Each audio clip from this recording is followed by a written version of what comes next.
lições, Dr. Herman, que foi psicografado pelo seu altivo. É a lição número 94. Comecem a lutar, comecem a trabalhar, moreje construindo onde vocês estiverem.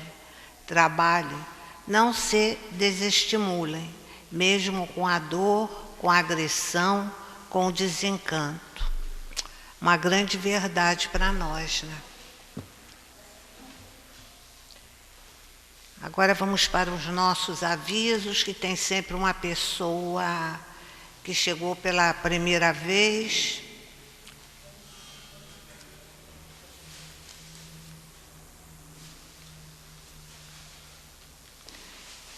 Nós temos lá no primeiro andar umas caixinhas para irradiação e prece.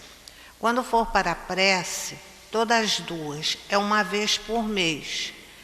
Quando a prece por desencarne por suicídio, escrever a palavra suicídio, porque nós temos hoje uma irradiação especial para isso. Quando for tentativa de suicídio ou ideias suicidas, escrever tentativa de suicídio ou ideias suicidas. Nós temos também todas as nossas reuniões, no final, um atendimento fraterno. Quem estiver necessitado de falar alguma coisa, desabafar, pode vir aqui na mesa que nós encaminhamos para os médios autorizados. Nós também estamos precisando de alimentos não perecíveis para a nossa confecção de cestas básicas. Quem quiser ajudar, nós temos aquela caixa lá em cima, no primeiro andar, que vocês podem deixar. Nós agradecemos e agora nós estamos precisando mais de leite em pó integral. Nós também lembramos para todos que a nossa casa, sempre nas reuniões públicas, nós temos a evangelização infantil e nas reuniões de quarta à noite, sábado à tarde, nós temos a evangelização infanto-juvenil. Podem trazer suas crianças e os jovens para que eles lembrem os ensinamentos de Jesus à luz da doutrina espírita. Agora nós estamos solicitando também doadores de sangue, que qualquer tipo serve, para o nosso querido companheiro Carlos Ternac, que está internado até hoje, e os estoques estão em estado de emergência. Quem puder ajudar, por favor, comparecer aqui à mesa que nós daremos o endereço. E desde já nós agradecemos. Nós convidamos também todos que nós vamos ter um rodízio de caldos. Vai ser dia 18 de agosto. Vai ser de 12 às 16 horas, na rua Irutim 90. Os convites estão à venda com a nossa Terezinha. Pedimos também aos frequentadores do SEIC que nas suas preces incluam a oração pelos nossos governantes e pelos governantes de todas as nações. Desta maneira, estaremos contribuindo com os bons espíritos na manutenção da paz no nosso planeta, incluir também a prece pelas nossas obras. Agora nós pedimos para não usar alimentação, nem fazer uso de aparelhos celulares. Agradecemos a todos.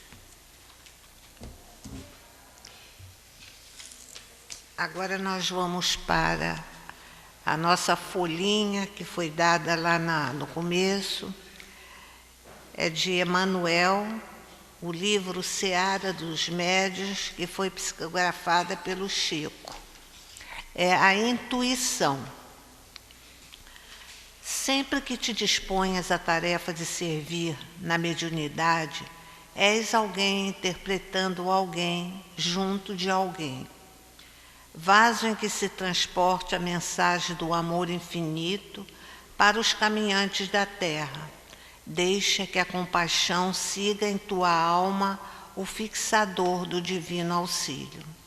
Contempla os sofredores que te procuram, por mais desarvorados, na categoria de irmãos que trazem na própria dor o sinal da altura a que não puderam chegar.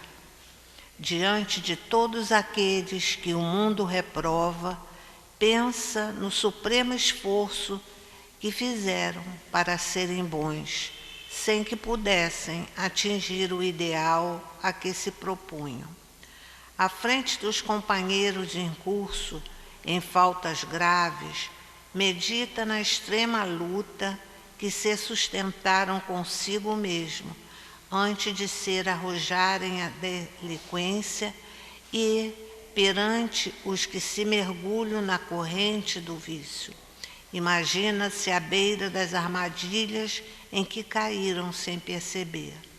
Encontrando a mulher que te parece desprezível, reflete nas longas noites de aflição que atravessou, padecendo na resistência moral para não cair no infortúnio, e, surpreendendo o acelerado que te afigura cruel, mentaliza o seio maternal que o acalentou, entre preces e lágrimas, supondo amamentar a boca de um anjo. Se os problemas do próximo surgem, obscuros e inconfessáveis, pede a simpatia te ajude a resolvê-los, porque, na verdade, não lhes conheces o início e nem sabes que forças da sombra se ocultam por trás dos que tombam chagados de sofrimento. Seja qual for o necessitado, compadece-te, e se esse mesmo necessitado te fere e injuria, compadece-te ainda mais.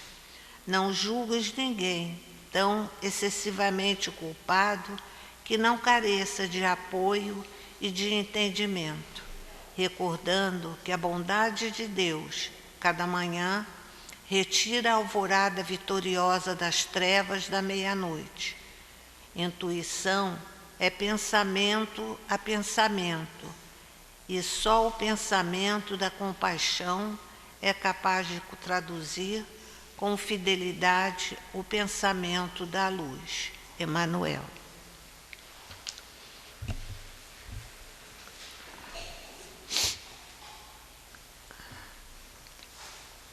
Senhor, mais uma vez, Pai, venho te pedir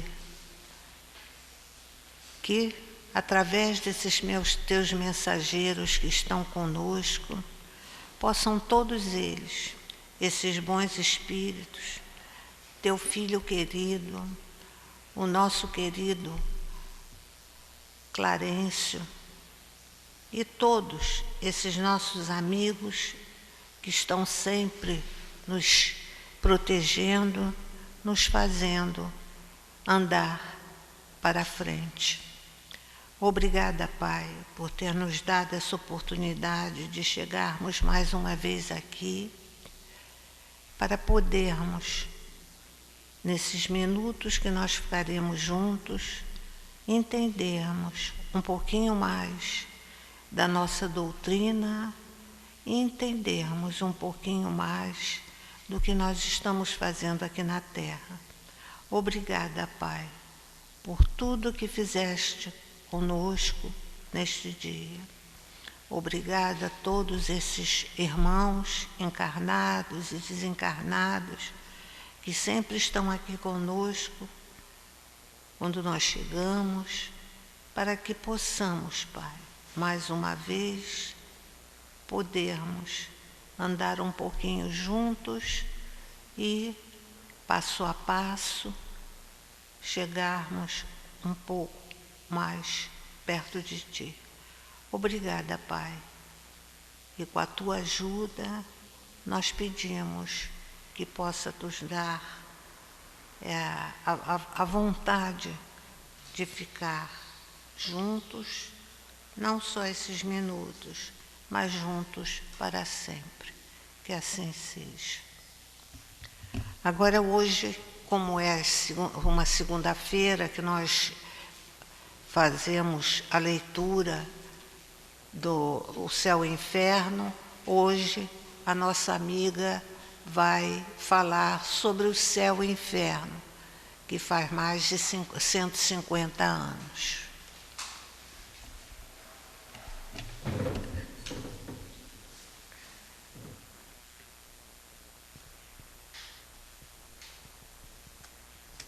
Boa tarde a todos. Hoje nós estamos comemorando 154 anos desse livro Céu e Inferno, ou A Justiça Divina segundo o Espiritismo. Eu fui fazer esse estudo e o próprio livro Céu e Inferno, ele é dividido em duas partes. E na primeira parte ele faz um levantamento sobre o caráter religioso, né, de todas as religiões em relação ao que a humanidade vem entendendo sobre o que é céu e o que é inferno. E a segunda parte é uma parte mais científica, onde vem os exemplos, né? Sempre que a gente fala de uma teoria, quando a gente conta uma história, né, como diziam os antigos, né, um causo, né, vou contar um causo. Então, quando se dá o exemplo, as pessoas têm uma percepção muito melhor daquilo que está sendo dito. Às vezes a teoria ela usa palavras, às vezes termos difíceis, e a gente às vezes se perde naquilo. Então o exemplo, ele sempre marca mais na mente da gente, no nosso entendimento. Mas nós vamos começar a falar dessa primeira parte, que é uma parte da filosofia dessa ideia de céu e de inferno. Como é que nasceu isso tudo, né? Então nós vamos encontrar o céu e o inferno em todas as religiões, das mais antigas. Mas nós vamos nos ater nessa palestra a partir da Gênese, não é? Porque nós precisaríamos de muito mais tempo para voltar, né, esse tempo todo. Mas eu posso dizer a vocês que já os Vedas, né, que se perdem no tempo da história, que ninguém nem consegue calcular quando eles existiram, né? Há 58 mil anos atrás eles já eram antiguidade. Então, como é difícil a gente fazer esse cálculo devido ao tempo que passou, mas os Vedas já tinham essa noção dos espíritos, já conheciam a reencarnação e já sabiam que a vida após a morte era uma realidade, já tinham todo esse conhecimento, e as outras religiões mais antigas também. Mas eram povos que tinham vindo esclarecer, abrir as nossas mentes, assim como um princípio apenas, né? Porque eram espíritos muito evoluídos de outros planetas que estiveram aqui exatamente para alavancar o nosso progresso. Mas a partir da Gênesis, a partir de Moisés, é que começa a ser registrado com mais precisão essa história toda, né? Então nós vamos encontrar na Gênesis Moisés falando, né, que no princípio criava Deus os céus e a terra. Na época de Moisés, quando ele fala isso na Gênesis, ele não está se referindo a esse céu que nós conhecemos hoje. Ele está se referindo ao céu material, esse céu que nós olhamos e que está anunciando muita chuva, né? Quando eu cheguei aqui, ele estava bem preto. E por que esse nome céu? Esse nome céu vem de uma palavra chamaim, né? Na época lá de Moisés, que quer dizer cheio d'água, um lugar de onde cai a água. Então ele dividiu, né, o Chaim, o céu físico, né, e a terra. Então Deus criou os céus, e ele usa no plural, e a terra, não é? E na Idade Média já mudou essa ideia de céu, né? Essa ideia de céu já foi sendo transformada de acordo com o quê? De acordo com os interesses, né? Os ricos, que viviam fausto, que não trabalhavam e que viviam muito bem em seus palacetes, né? Eles ambicionavam, eles desejavam o céu, que desse continuidade àquela vida, né? O céu dos justos, todo mundo sem trabalhar, todo mundo continuando a viver a mesma vida glamurosa, né? E os pobres? Os pobres desejavam a mesma coisa. Por quê? Era para eles uma recompensa da vida de escravidão, de vassalos, de servidão, de miséria, de fome, de frio, né? Eram muito... Ser pobre nessa época da Idade Média, que foi uma época considerada até a Era das Trevas, né? Era bem difícil, era muito, muito doloroso. Então, eles, no coração deles, eles ansiavam o mesmo céu dos ricos. É interessante observar, né? A gente às vezes acha que é diferente, mas nessas horas a gente vê que era igual. E ambicionavam um céu que não tivesse trabalho, onde eles fossem descansar, né, de toda aquela trabalheira que eles já tinham tido, né? Uns queriam continuar não trabalhando, os outros queriam parar de trabalhar. Mas nós sabemos, pelo Livro dos Espíritos, que o trabalho é uma lei de Deus, né? Jesus disse que ele sempre trabalhava porque o Pai nunca parava de trabalhar. Então, o trabalho não é uma condenação. Nós vamos observar, e isso é um fato, que as pessoas trabalham a vida inteira. Quando se aposentam, começa a aparecer um monte de doença. Já observaram que tem gente que não para de trabalhar? Né? Não para de trabalhar. A gente observa isso por quê? Porque o trabalho, ele dá saúde à pessoa. Não sou contra a aposentadoria não, viu, gente? Também quero me aposentar. Mas assim, não é aposentar e sentar, não é? Eu tive o meu sogro, foi um homem que se aposentou e ele não parava. Minha sogra eram pessoas muito ativas, né? Minha mãe, as pessoas antigas, elas tinham o hábito de trabalhar, mesmo quando se aposentavam, elas não paravam, né? Era uma casa para cuidar, uma comba para fazer, pintavam uma casa, eles davam um jeito, mas estavam sempre em atividade. E a atividade, ela leva à longevidade, e uma longevidade com saúde, né? Não é também, não adianta a gente ficar, né, entrevado. É bom a gente sempre se sentir útil. Então, isso tudo é importante a gente ter em mente aqui, para não criar esse equívoco que se criou em muitas religiões, desse céu inútil, né? Dessa coisa de beatificação, de ficar olhando anjinhos e nuvens, e cada um inventa um céu, aquilo que a pessoa deseja, né? Eu não vou entrar ainda na doutrina, não, só depois. Depois, quando Moisés fala do Jardim do Éden, o Jardim do Éden era o quê? Era um lugar que Deus criou para colocar o homem e a mulher. Então, era um lugar o quê? Material. Era o Jardim do Éden. Depois, passou a se chamar paraíso terrestre. Não é? Nós temos lugares que são chamados paraísos terrestres, lugares lindos, né? com muita natureza, coisas lindas que a gente fala, nossa, isso aqui é um paraíso. É uma expressão que nós usamos até hoje, né? Mas o Éden passou a ser um paraíso terrestre. Depois, ele passou a ser o quê? O paraíso celeste. Isso tudo, modificações feitas pelo homem, interpretações do homem, que foi, vamos dizer, adaptando essas situações a seu bel prazer, ao seu entendimento da época, né, a pouco conhecimento. Depois é que vem a promessa desse céu para os que foram bons na terra, não é? Foram bons na terra segundo, naturalmente, a opinião de uns e de outros, não é? O que era ser bom? Às vezes era seguir um ritual, era pertencer a uma determinada religião, não é? Então também não era uma coisa muito certa. Por quê? Porque quem era bom ia para o céu e quem era ruim não ia para o inferno. Novamente a gente esbarra em coisas incongruentes, que não estão de acordo com a bondade de Deus, com a misericórdia divina, que é um Deus de amor e ama a todos. Ele não pode permitir a felicidade eterna de um e a infelicidade eterna de outro. Nós vamos encontrar também, pela primeira vez, a aparição de anjos, que foram chamados anjos, que são espíritos, né? São os espíritos. Quando visitam Abraão, 3 anjos visitam Abraão, e Abraão não entende que eles são anjos, Por quê? Porque eles aparecem vestidos como ele se vestia na época, como o próprio Abraão se vestia. Então ele não identifica que eles eram espíritos, né? E vieram 3 anjos, ele não reconhece.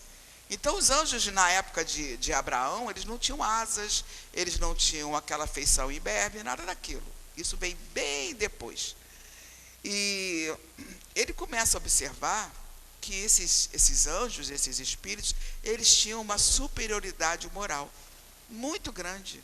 A diferença entre a questão moral da Terra e deles era um abismo tão grande que eles imaginaram que essas criaturas haviam sido criadas por Deus, assim, já perfeitos, para serem os mensageiros de Deus.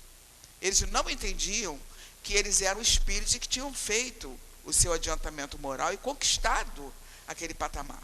Eles achavam que eles eram feitos a parte da humanidade.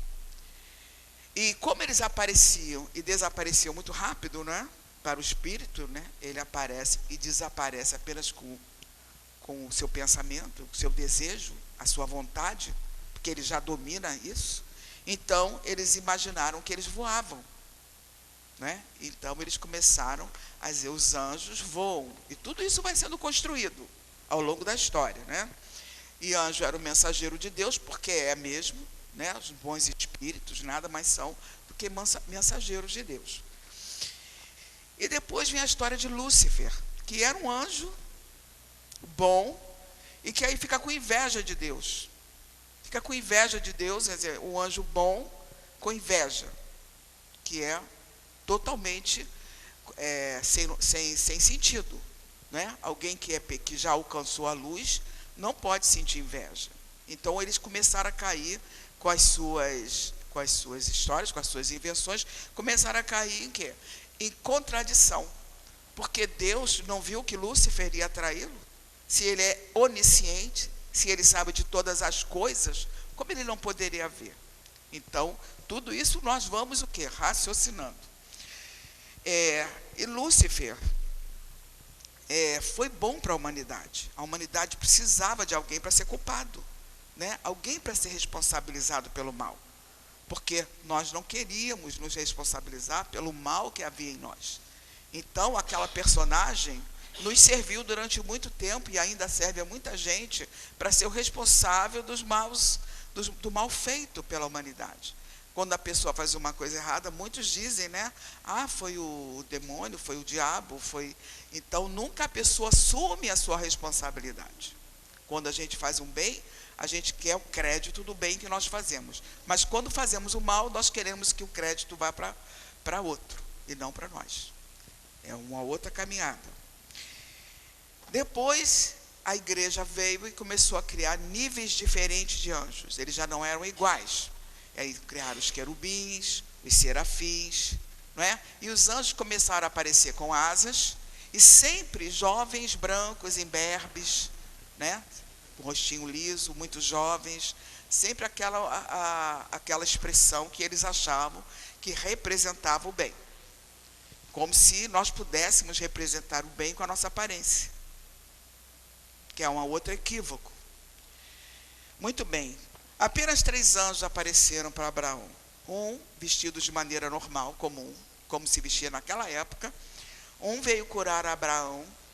O outro veio para fertilizar Sara, para que ela tivesse um filho. E o outro foi quando veio destruir Sodoma e Gomorra, segundo a Bíblia, né? E Daimon, que era como se chamava, que hoje nós chamamos demônio, mas a palavra certa é Daimon. Daimon é espírito. Daimon é gênio. É isso. Nós somos daimons, né? Mas naquela época eles diziam até a doença, né? A doença é um daimon. E eles sabiam que era o espírito, que era além da matéria, o daimon. O daimon não estava relacionado à matéria. Sócrates, ele dizia, só faço o que o meu daimon fala, que era o guia espiritual dele, né? Então vocês veem que na época de Sócrates, Daimon não tinha esse caráter demoníaco, né? Não havia, o demônio não existia. Existia o mal, mas o demônio não. Alguém para personificar esse mal não existia. Até porque Sócrates, ele ensinava, se vocês tiverem a curiosidade de ler, no início da obra do Evangelho segundo o Espiritismo, fala em Sócrates, até mesmo em livros históricos de Sócrates, vocês vão observar que ele pregava a doutrina. Sócrates pregava o amor, a responsabilidade, que a pessoa tinha que pensar, tinha que ser, não é? Fazer o bem. Sócrates, ele tinha tanta fé na imortalidade da alma, que ele preferiu tomar veneno a mentir, a dizer que concordava com 70 juízes. Ele disse que dizia mentira, não. Ele, em defesa da verdade, ele tomou o veneno. Foi obrigado a tomar o veneno. Né? E a igreja, com o tempo, ela foi pegando essa palavra daimon, e o ângelos, que são os anjos, né? E ela convencionou chamar o daimon do que seria ruim, e o ângelo do que seria bom. E aí o espírito, o gênio, né? O espírito imortal, como nós, virou demônio, né? E o ângelo virou o anjo, que era porque eles acharam bom definir o que era uma coisa, o que era outra. Essa ideia nasceu na época que os judeus, eles estavam na Babilônia, quando teve o rei Ciro. E o rei Ciro tirou eles da Babilônia, mandou eles de volta para Jerusalém. O templo dele que tinha sido destruído, ele mandou reconstruir. E ele era persa. E os persas, eles eram do zoroatrismo. O zoroatrismo era uma religião dualista. Ela tinha 2 deuses, um deus bom e um deus mau. Então, foi uma influência dessa religião que veio trazer, então, o ângelo e o daimon, que virou, que no caso do zoroatrismo, era Harimã, que virou Satã, né? E o ângelo ficou anjo mesmo, né? O anjo. Então, criou-se a imagem do demônio, criou-se toda essa fantasia em torno dessa entidade que só existe na imaginação. Porque o mal e o bem habitam no íntimo de cada um de nós. E nós somos tão responsáveis por uma coisa ou outra que façamos, no caso, né? E a primeira vez que aparece Satã na Bíblia é no livro de Jó. Porque Satã, então, ficou com o significado de quê? O acusador, o opositor, o adversário, aquele que quer nos destruir. É uma figura mitológica persa criada para assumir o erro do homem. Né? Novamente, o homem aí não era responsável pelos seus atos, porque ele tinha alguém para colocar a culpa. Era uma filosofia para assustar, para amedrontar. Ela não tinha o objetivo de esclarecer. Né? Tanto que durante muitos anos, nós temos aí, até a Bíblia ser traduzida, né? Quantos séculos, quantos milênios passaram sem que nós estivéssemos realmente sendo esclarecidos. E mesmo agora, no século XXI, apesar de quem quiser saber o que quiser saber, é só querer. Não é só querer? É só querer. E você procurar, você vai encontrar livros ótimos, né? Bibliotecas das universidades, você encontra na internet de graça. Não é? A informação está aí, mas ainda nós vemos espíritos ainda arraigados ali, a ignorância, a não querer ver, não querer saber, não é? E a gente tem que ter esse entendimento, porque nós habitamos um planeta em vários níveis de conhecimento, né? E de crescimento espiritual. Cada um de nós caminhou tanto que caminhou. Um está mais aqui, outro está mais aqui, e assim a gente vai se ajudando. Muito bem, agora sim nós vamos entrar no livro O Céu e o Inferno. Eu gostei muito desse princípio, aqui que eu marquei, que está logo no início, assim, pequenininho, está em Ezequiel 23, versículo 11, que diz assim: eu juro por mim mesmo, disse o Senhor Deus, que não quero a morte do ímpio, mas que o ímpio se converta, que ele deixe o mau caminho e que viva. O que é se converter? Olha, ele mesmo diz que ele deixe o mau caminho. E o que a doutrina nos diz? Aqui, né? E o que a doutrina nos diz? Que nós temos que fazer o quê? Uma reforma íntima. Esse é o grande passo que a gente tem que dar na nossa vida. E é difícil, é muito difícil. Fazer uma pequena mudança em nós é de uma dificuldade imensa. Parece fácil, mas a gente sabe que não é. Mas a gente sabe que uma coisa pode ser difícil, mas ela não é impossível. Porque senão, o que nós estaríamos fazendo aqui? Por que Deus se daria todo esse trabalho se nós não conseguíssemos? Eu diria que Deus tem mais fé na gente do que a gente em Deus. Porque Ele nos manda quantas vezes a gente precisa vir para fazer esse crescimento, para fazer essa modificação moral e espiritual em nossas vidas. Então, Kardec estava lá numa reunião, numa reunião mediúnica, estudando a questão da perturbação após a morte. Ele já tinha estudado no livro dos espíritos, no livro dos médiuns, que quando o espírito desencarna, tinha uma perturbação lá. O espírito tinha uma perturbação. E aí, de repente, no meio da reunião, me aparece esse espírito que fez apareceu espontaneamente, deu a sua contribuição à doutrina espontaneamente. É um espírito endurecido, vocês vão observar pela leitura que ele é renitente, ele está bem longe ainda de perdoar, de entender, de aceitar, mas ele não teve, talvez, o objetivo não foi esclarecer, mas acabou que ele hoje, nós estamos aqui 154 anos depois estudando ele, Então ele vai nos ajudar a entender. Aí ele conta para a gente, Eles estão lá conversando, Kardec, tentando entender como é que é essa coisa do desencarne, como é que o espírito se sente e tal, Ainda faltava esse livro todo para um entendimento melhor. E ele diz assim: que falais da perturbação? Por que essas palavras vãs? Sois sonhadores e utopistas, ignorais completamente as coisas das quais pretendes vos ocupar. Não, senhores, a perturbação não existe, salvo talvez nos vossos cérebros. Estou tão terminantemente morto quanto possível, e vejo claro em mim, em torno de mim, por toda parte. A vida é uma fúnebre comédia, me desculpem, gente, inábeis aqueles que se despedem da cena antes que caia a cortina, não é? A morte é um terror, um castigo, um desejo, segundo a fraqueza ou a força daqueles que a temem, a desafiam ou suplicam por ela. Para todos, ela é uma amarga zombaria. Vamos lembrar que isso é a opinião desse espírito endurecido, viu, gente? Não é uma opinião de Kardec, não. Aí é a primeira vez que chega um espírito para falar sobre a vida após a morte, trazendo a sua própria experiência. Só que veio quem? Um espírito endurecido, não é? E aí ele diz: a luz me ofusca, e como uma flecha pontiaguda penetra a sutileza do meu ser.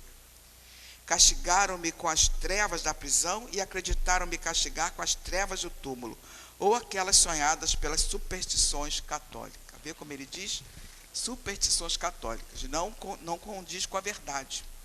Pois bem, sois vós, senhores, que experimentais a obscuridade, e eu, o degradado social, estou no alto, acima de vós, e quero permanecer o que sou.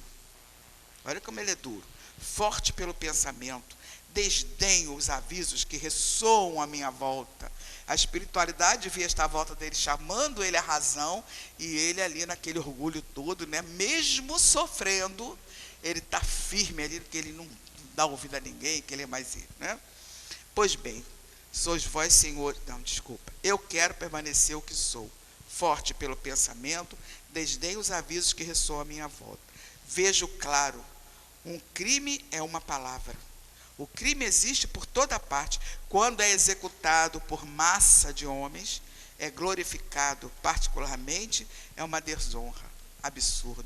Ele fala aqui uma coisa certa, As guerras são assassinatos em massas, Mas muita gente guerreou ao longo da história da humanidade com justificativas muito nobres, como se fosse nobre matar, tirar a vida de alguém.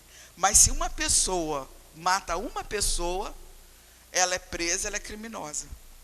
Mas quando um dirigente ia para a guerra, um rei, aqueles imperadores, os conquistadores, então eles eram considerados o quê? Pessoas inteligentes, poderosas, temidas. Ninguém falava em crime, né? Só aqueles que sofriam, né, vendo seus familiares perecerem. Muito bem. Então ele vai e começa a questionar. Aí Kardec começa a observar. Logo depois que aparece esse espírito, numa outra reunião, um outro espírito vem novamente, espontaneamente falar. É um espírito de um suicida. E vem revelar a eles todo o sofrimento que ele vinha passando. E era um sofrimento, uma situação diferente desse daqui. Apesar dos dois estarem sofrendo, não era a mesma coisa. E a história de um e a história do outro. E Kardec começa a observar. Depois, numa outra reunião, vem um espírito de uma mulher que havia sofrido muito durante a vida, uma doença longa e penosa, e ela vem falar de uma outra realidade, e que ela está muito bem, está muito feliz, está tudo bem com ela. E aí Kardec começa então a investigar. E aí começa aquelas reuniões onde os espíritos vão se apresentando e ele vai fazendo o quê? Vai fazendo uma entrevista com eles, fazendo perguntas. E através dessas perguntas eles vão contando as histórias, espíritos felizes. Aí nós temos, eu marquei aqui, né, que essa é a segunda parte do livro Céu e Inferno, que é provavelmente a melhor parte. Por quê? Porque ela vem narrando caso a caso cada história da vida material desses espíritos e do resultado na vida espiritual. Então nós temos a passagem que foi feita por um espírita, né, o Sanson, que pediu isso, que ele queria descrever como é que é a passagem da morte. Então logo depois que ele desencarna, ele já dá a mensagem. Naturalmente alguém preparado com todo amparo espiritual para conseguir fazer isso, que foi bem difícil para ele, né? E depois ele divide esses espíritos por categoria. Aí ele começa pelos espíritos felizes. E ele vem trazendo vários exemplos dos espíritos, muitos exemplos dos espíritos felizes, de pessoas que realizaram coisas maravilhosas e que ao desencarnar, desencarnaram bem, sem dor, sem sofrimento, encontraram entes queridos, foram bem recebidos. Então eles vêm também narrando essa história. Depois vem os espíritos em condição mediana, né, que não fizeram grandes coisas, mas também não fizeram grande mal, ficaram, né, numa situação até legal, né? E depois vem os espíritos sofredores, criminosos, né? E dentro desses sofredores, ele ainda divide os sofredores. Ele conta a história dos suicidas. Vários suicidas trazendo assim o seu sofrimento, a sua dor, o seu arrependimento, né? Um sofrimento atroz, o suicídio. Eu gosto muito de falar, porque nós estamos vivendo um momento que eu acho muito importante a gente falar sempre, que é a questão da depressão, que está sendo foi considerada a doença do século, né?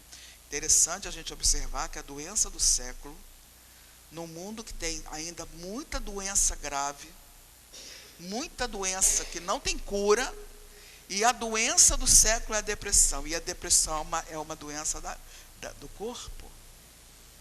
A depressão é uma doença da alma, é do espírito.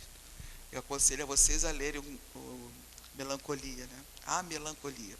Está no Evangelho, eu não me lembro agora qual é o capítulo. Dá para tu ver para mim? Qual é o capítulo? Bem-aventurados aflitos, procurem a Melancolia, Instruções dos Espíritos, que fala da depressão. Olha como Kardec é atual, gente. Esse texto é maravilhoso.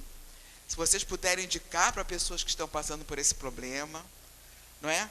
É muito importante. Por quê? A doença do século é a doença da alma. É a doença do espírito, não é a doença do corpo. Mas ela está levando as pessoas ao suicídio. E o suicídio está atingindo as crianças, os jovens. Não é? Jovens que se suicidam porque não passaram de ano, porque o namorado brigou, se suicidam por coisas que nós, na nossa época, resolvíamos mais rápido, de repente. E não é uma brincadeira, é um sofrimento muito grande para a pessoa, para a família. Muitas pessoas ainda não estão observando com a seriedade que deve, mas é uma coisa que a gente tem que ter todo cuidado, não é? Tratar com muito carinho, muito amor e buscar ajuda médica. Sim, buscar ajuda espiritual, sim, mas a ajuda médica, porque esta tristeza do espírito, ela já alcançou o corpo, já está atuando na questão do cérebro da pessoa. Né? A gente às vezes acha que essas coisas não se misturam, mas vocês podem acreditar que tudo que está em nosso corpo veio do nosso espírito. Não é o caminho, não é do corpo para o espírito, o caminho é ao contrário, é do espírito para o corpo. Então a gente tem que ter muito cuidado. E criminosos arrependidos, pessoas que cometeram crimes e que quando encontram a vida espiritual, quando eles, né, se defrontam com aquela realidade extraordinária, aí eles caem no arrependimento sincero, né? Tem que ser sincero, senão não é arrependimento. Depois, espíritos endurecidos, que é esse que eu li, é um deles, que é o primeiro que se apresenta a Kardec. E esses que, apesar do desencarne, apesar dessa situação, eles não dão o braço a torcer. O orgulho neles ainda é tão grande, é tão imenso. O orgulho, a vaidade, são coisas que cegam a pessoa não vê. Vocês observem que tem pessoas que a gente vai conversar alguma coisa, você não parece com uma parede de cimento aí que você não consegue penetrar, por causa desses sentimentos. São sentimentos que trazem grande prejuízo para a humanidade, principalmente para a própria pessoa. Porque uma coisa vocês podem ter certeza, a gente observa isso nos livros, né? A gente vem sozinho e vai sozinho. E a gente só leva o que é nosso, e o que é nosso é espiritual. Nós só temos realmente o que é espiritual. Então, por mais que as pessoas nos ajudem, por mais que façam, a gente tem que fazer a nossa parte. Temos que pensar hoje, agora. Nós estamos na oportunidade. Eu tenho 80 anos, tenha 100, não importa.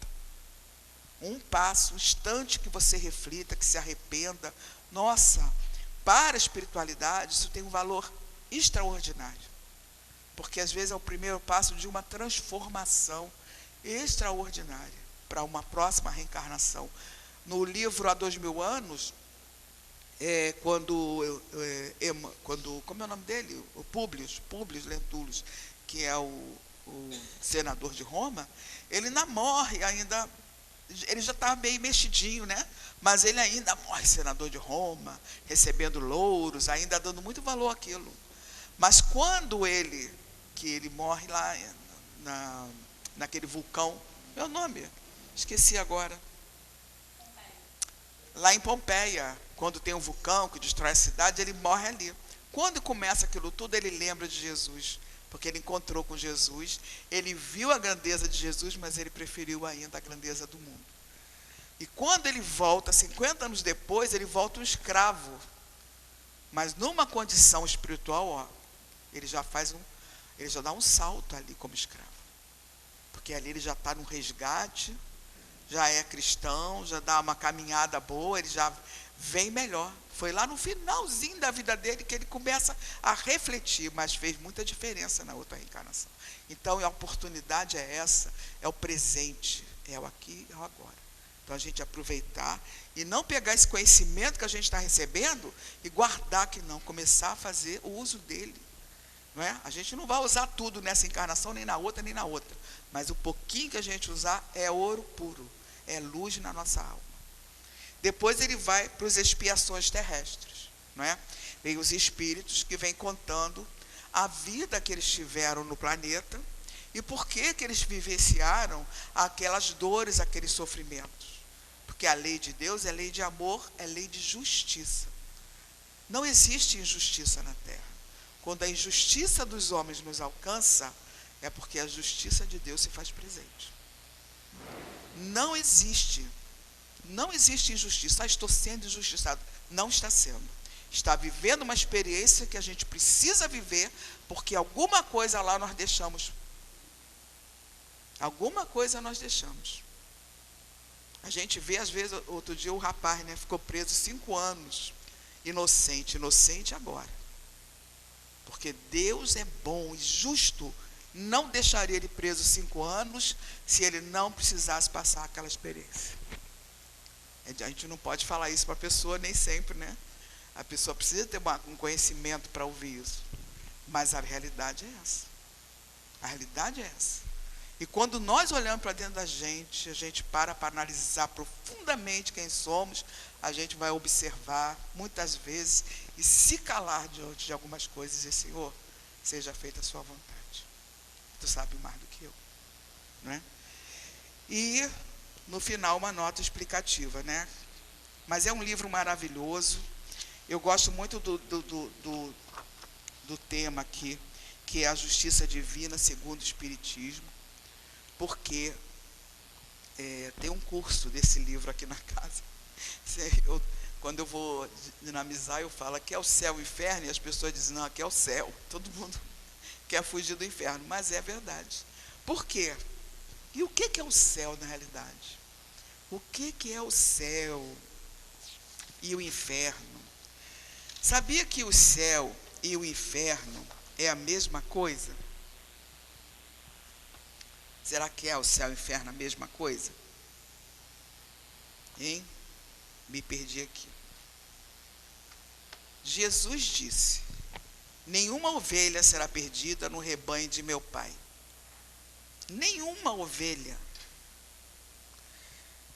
Diferente de penas eternas.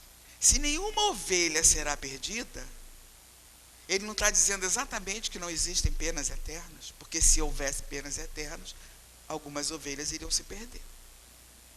Não bate com isso aqui que está dizendo aqui, que eu li para vocês? Eu juro por mim mesmo, disse o Senhor Deus, que não quero a morte do ímpio, mas que o ímpio se converta e que ele deixe o mau caminho e que viva. Não é a mesma coisa? Dito com outras palavras, Jesus falou que não veio trazer nada novo, não. Ele só veio, né, mostrar o caminho, trazer o amor, dizer que era possível, relembrar, né? Então, se o delito não é eterno, a pena também não é eterna, porque senão Deus não seria justo. Toda doutrina, ela tem por base uma coisa que Kardec fala no início do Livro dos Espíritos: passai tudo no crivo da razão. Se nós temos razão, se nós temos discernimento, nós pensamos, se nos foi dada essa possibilidade, por que não usar? Por que não pensar, questionar, duvidar, procurar, estudar, aprender? Tudo isso é importante. Tudo isso é importante. Então, o inferno, nos disse o nosso irmão, eu achei uma explicação extraordinária. Porque ele nos traz uma coisa que nós mostramos: o céu e o inferno, sendo a mesmíssima coisa. O inferno é um grande espelho que retrata aquilo que já está dentro da criatura. E fica lá até que ela deixe de alimentar esse estado íntimo. Quando muda o cenário íntimo, ela é levada para outros cenários exteriores. O céu e o inferno é uma condição íntima.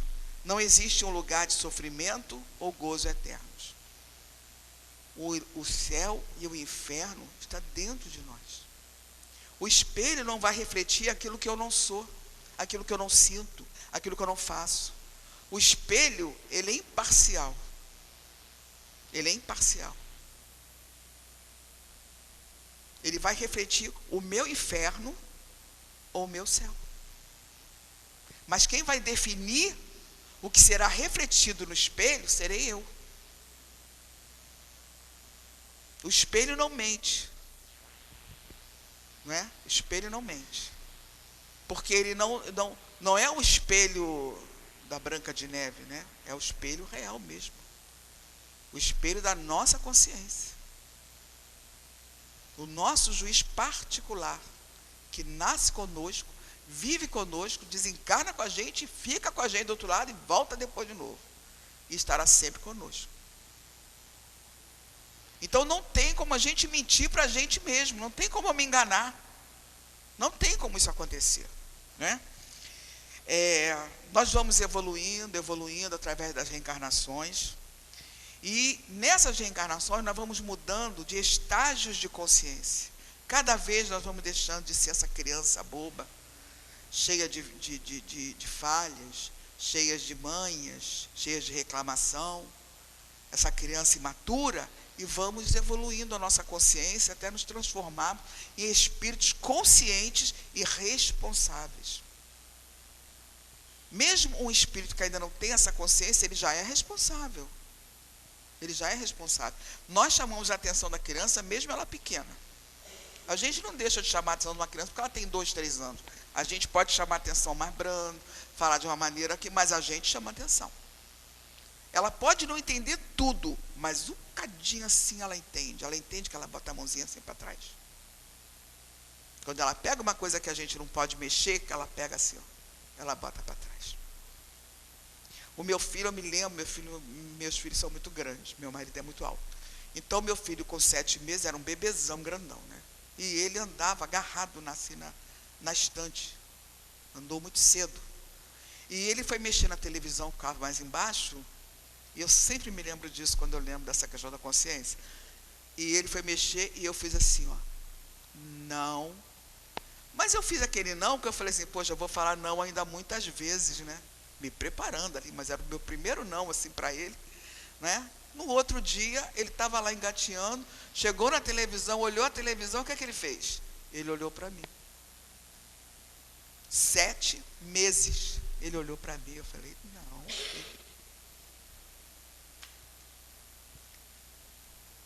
Uma criança de 1 ano, de 2 anos, né? Ela é ingênua, é bonitinho até, que eles escondem assim, às vezes um negócio grande que dá para ver, né? Eles não têm muita noção, mas olha como ele sabe que está errado. Ele não sabe muito bem, não, mas ele sabe. Não é?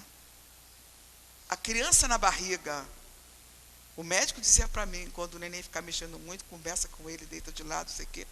Ai, uma vez mexeu tanto, eu falei, ai, pelo amor de Deus. Né? Eu fiquei nervosa, estava me incomodando, já estava para ter neném, e a criança se mexendo, e a barriga fazia assim, eu falei, para, pelo amor de Deus, parou na hora. Por quê?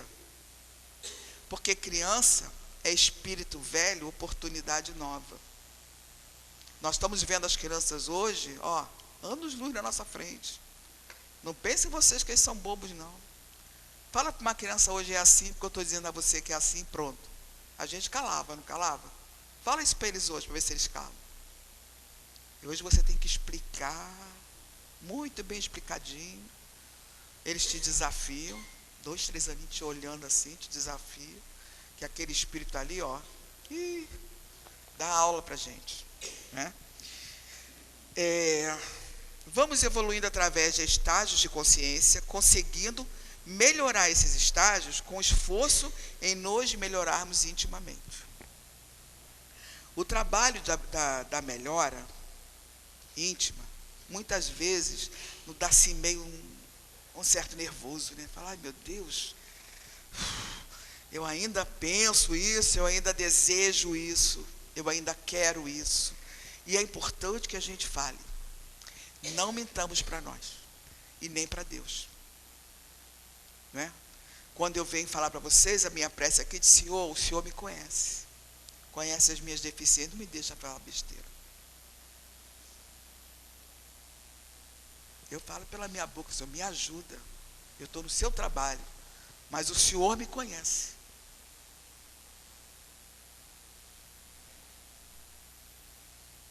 Um exemplo que eu vou dar para vocês de Céu e Inferno, que é uma história que nós conhecemos aqui na casa, muita gente deve conhecer essa história, e que um espírito, ele quis conhecer o céu e conhecer o inferno. E ele foi levado no inferno. Abriu-se a porta, e ele viu várias pessoas com as mãos curvas e com umas colheres imensas. E as pessoas tinham que comer com aquela colher, senão teriam que passar fome. E eles todos ali, cada um com a sua colher, e todos passando fome, porque a colher era muito grande e não conseguiam colocar a colher na boca, né? Porque a colher ia para lá, ia para qualquer lugar, menos para a boca. Então eles estavam morrendo de fome, num sofrimento atroz. Chico Xavier tem uma frase que ele diz que a fome é muito triste. né? Uma história de uma pessoa que pegou 1, 2, 3 bolsas, aquelas bolsas de alimento, né? Toda hora ela entrava na fila. Aí a ajudante do Chico falou: Chico, ela já entrou a 3ª vez na fila. É um para cada um. O Chico: minha filha, a necessidade deve ser grande. O Chico é uma aula, aquele, não é? Então ele falou: a fome é muito triste. É muito triste a fome. E a gente não sabe, porque eu não sei vocês, mas eu não sei o que é fome. Eu sei o que é vontade de comer. Né? Porque quando eu sinto um desconforto, eu já vou logo na geladeira, vou no fogão, compro um negócio. Eu não sei o que é fome. A gente pensa, mas a gente não tem ideia do que é a fome.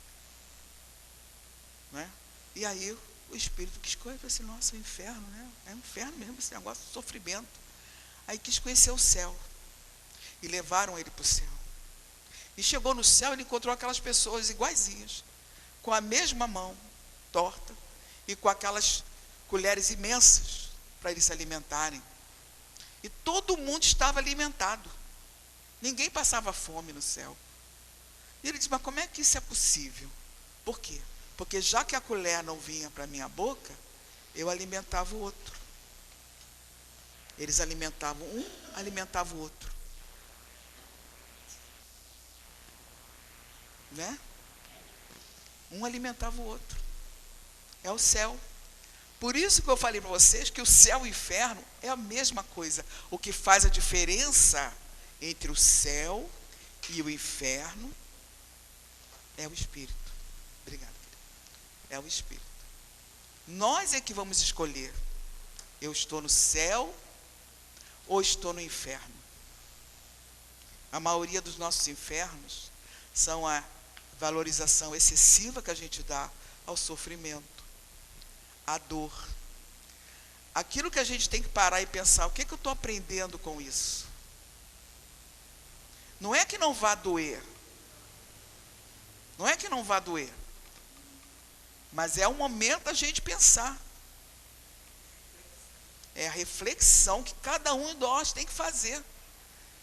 Se eu sofrer com isso, se eu me descabelar, vai adiantar alguma coisa? O que vai acontecer? Vai resolver o problema? Vamos parar agora 1 segundo, que é o que eu tenho, para a gente fazer uma viagem no tempo. De todas as vezes que a gente perdeu a cabeça, falou uma coisa por ansiedade, que tomou uma decisão precipitada, que gastou uma energia, e a gente hoje, agora, se fizer uma análise, cada um com o seu cada um, claro, a gente vai observar a perda de tempo, de energia, não solucionou e muitas vezes, e na maioria das vezes, piorou ainda mais. Né? Piorou ainda mais. Por quê? Porque nós não nos vemos como nós realmente somos. Isso aqui é uma chuva. Isso é uma chuvinha de nada. Quantos anos será que nós temos? Quantos milhares de anos nós temos? Nós temos milhares de anos. Quantas casas já tivemos? Quantas famílias? Quantas roupas já usamos? Quanto dinheiro nós já gastamos, já ganhamos, já perdemos? Isso tudo é uso e fruto, usufruto. Acabou. Acabou. Tchau, adeus. O que eu vou levar comigo? É o aprendizado. É o que eu aprendi e o que falta aprender. Considerado o bem e o mal. O mal é a ignorância do bem. O mal é a nossa infantilidade ainda. Por isso que é importante a gente estudar, a gente trabalhar no bem. Não é porque a gente é bom, não. A prática é que leva à perfeição. Eu vou começar a fazer meio torto, meio sem jeito, que eu ainda não sei fazer, né? Mas eu só vou aprender fazendo. É só fazendo que eu vou aprender.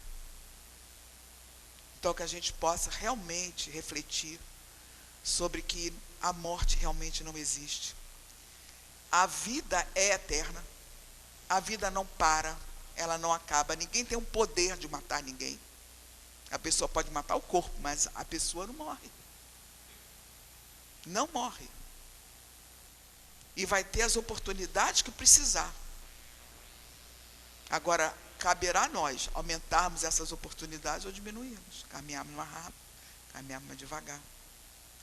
E compreender, principalmente, a respeitar a caminhada do outro. Se o outro não está na hora, não está no momento, ele tem uma outra visão, porque ele é assim, porque ele é assado, faz parte. Faz parte, porque um dia outros tiveram paciência conosco também, na nossa caminhada. Que Jesus nos abençoe. Muito obrigado pela atenção. Obrigada, Ana Rosa, pelo seu estudo, porque cada vez mais nós temos que o Espiritismo é estudo, nós temos que estar sempre estudando, não é estudar um livro e abandonar, não, nós temos que estudar muito. Agora nós vamos para a segunda parte, que vai ser nosso Evangelho, os passes. Hoje nós vamos ver a lição 10ª, bem-aventurados os que são misericordiosos.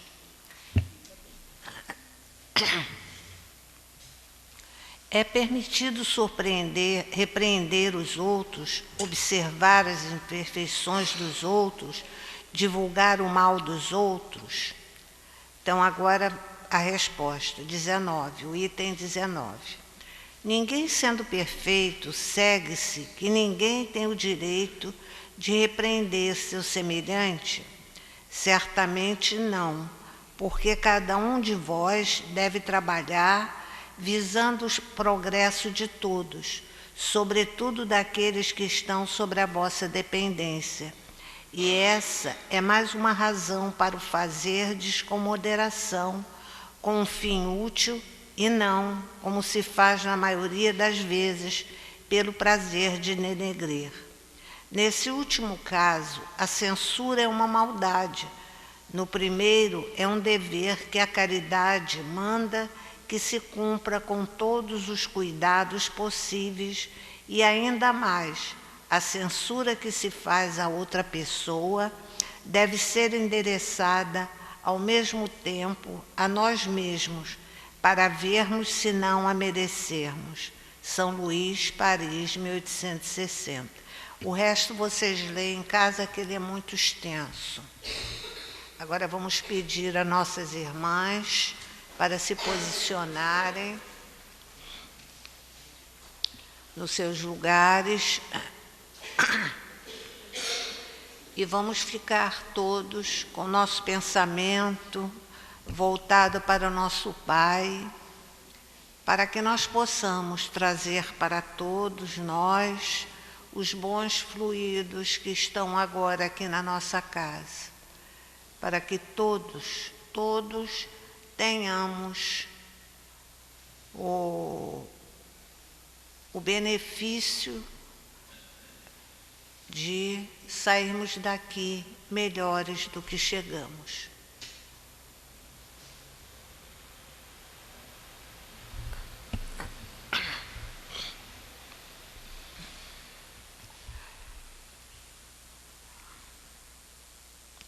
Pai, mais uma vez, estamos aqui reunidos em Teu nome para Te pedir, e a todos esses bons espíritos que vêm aqui em nosso auxílio, que cada um, Pai, receba o que é de melhor para ele, porque às vezes nós queremos mais do que nós necessitamos.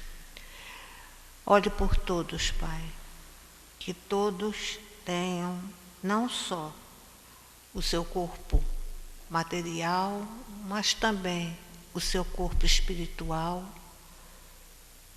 visto de um ângulo que nós não percebemos. A vocês, meus irmãos, que estão aqui conosco desde muito tempo, tenha dó, tenha misericórdia de todos nós, porque, como foi dito hoje, Deus não está aqui conosco para nos julgar, para nos fazer que cumpramos penas. Não. Nós estamos aqui para melhorarmos e cada vez mais chegarmos perto do nosso Pai. Obrigada a todos vocês, meus amigos, que estão aqui nos auxiliando, e a todos esses nossos irmãos que veio aqui com alegria e boa vontade para fazer algo pelo seu irmão. Obrigada a todos vocês. Pai, que assim seja. Meus irmãos, o Evangelho de hoje nos fala, através do capítulo 10, bem-aventurados os que são misericordiosos, em os 3 últimos itens, em que Kardec vem direcionar as nossas reflexões através de 3 perguntas que nos levam ao seguinte entendimento. Ninguém é perfeito, sendo assim, ninguém tem o direito de repreender seu semelhante. Ocorre que há várias maneiras de se detonar os erros do próximo.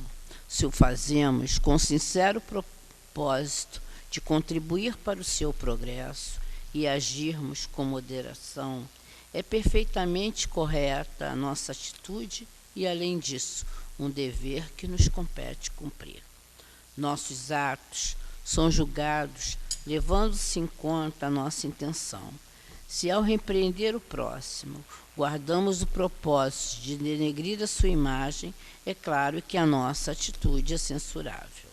Ao censurar o procedimento do próximo, mesmo imbuídos de boa intenção e moderação, devemos ver se não adotamos o mesmo procedimento que reprovamos no próximo.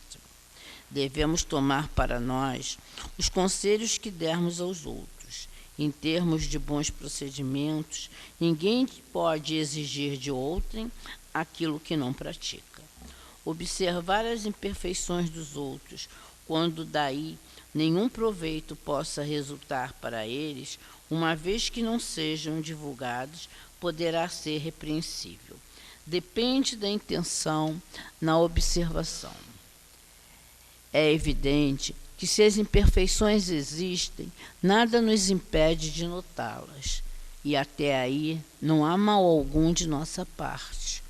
O que é repreensível é o intuito maldoso de divulgá-las, visando ao rebaixamento do próximo. Com relação às faltas do próximo, recomenda-nos o Evangelho que as levemos em conta tão somente para nos servir de referência quando da análise de nossas próprias faltas, a fim de corrigirmos-nos, nunca, porém, com o objetivo de denegri-lo. Existe inconveniente de em tudo enxergar somente a manifestação do bem, porque semelhante ilusão prejudicaria o progresso e nos impediria de aproveitar as lições que o mal traz. O uso correto da razão, faculdade que Deus nos concede, indica-nos o certo e o errado, o bem e o mal. As imperfeições alheias nos alertam para o dever de nos autoavaliarmos, a fim de verificar o que temos a corrigir antes de censurar os outros, sobretudo porque cada um tem o direito de agir como da melhor forma lhe apraz. André Luiz e Emmanuel, em Estude Viva, na lição 22, nos dizem: precisamos nutrir o cérebro de pensamentos limpos, mas não está em nosso poder exigir que os semelhantes pensem como nós. Em Opinião Espírita, André Luiz e Emmanuel também nos dizem, na lição 32, compreender e desculpar sempre, porque todos necessitamos de compreensão e desculpa nas horas de desacerto, mas observar a coerência para os diques da tolerância. Não se esbarrondem, corroídos pela displicência sistemática, patrocinando a desordem. Então, vejamos como é importantes, como são importantes essas palavras desses dois espíritos amigos. Outra maneira indireta de repreender o erro do próximo, sem alardear, é demonstrar também a nossa reprovação ante as imperfeições do próximo e alertá-lo para isso através do bom exemplo que possamos dar com o nosso proceder. Enquanto a censura bem intencionada consegue esclarecer e orientar, o bom exemplo convence. Nós nunca, meus irmãos, podemos nos esquecer que o exemplo arrasta. Falar, mostrar, julgar, muitas vezes nós vamos melindrar alguém, vamos magoar o outro. Nós não temos esse direito. Nós não podemos exigir que o outro tenha o mesmo pensamento que nós. Agora, nós podemos ajudá-lo com nossas preces, com as nossas vibrações amorosas e, principalmente, nós podemos ajudar aqueles que estão ao nosso lado, principalmente os nossos familiares, através daquele exemplo que nós possamos dar diante de determinadas situações. Então, nós não podemos esquecer, principalmente na educação dos nossos filhos, espíritos, filhos de Deus como nós, e que Deus nos confiou para que pudéssemos educá-los e encaminhá-los na vida, através do exemplo. Que a paz de Deus e de Jesus continue nos envolvendo hoje e sempre. Graças a Deus.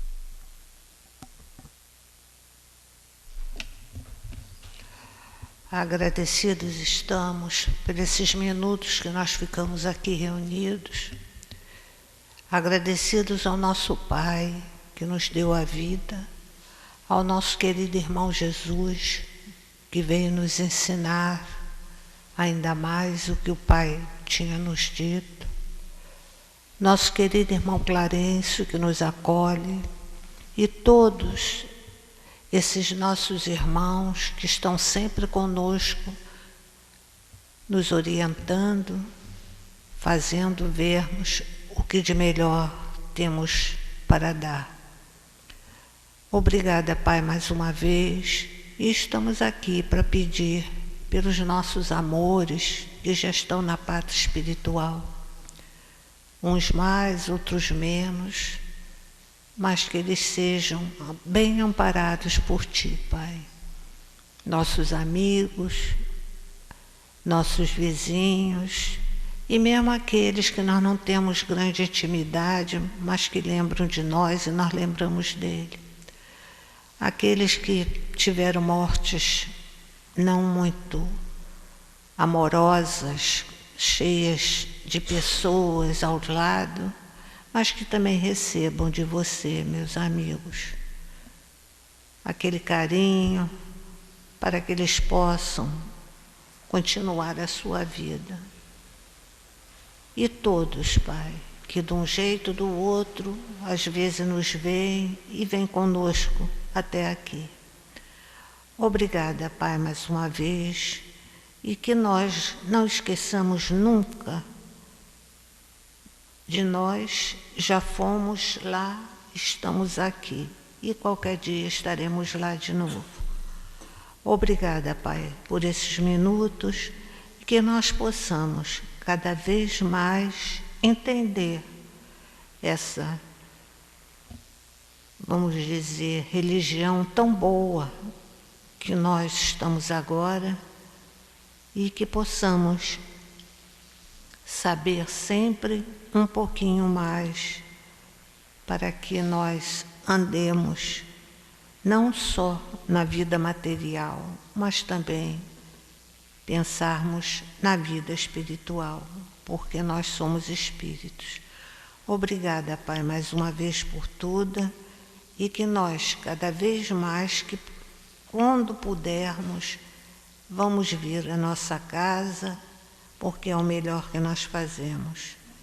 Obrigada, Pai, mais uma vez, e que nós levemos a Tua luz, a Tua energia por todos os lugares que nós passemos. Que assim seja.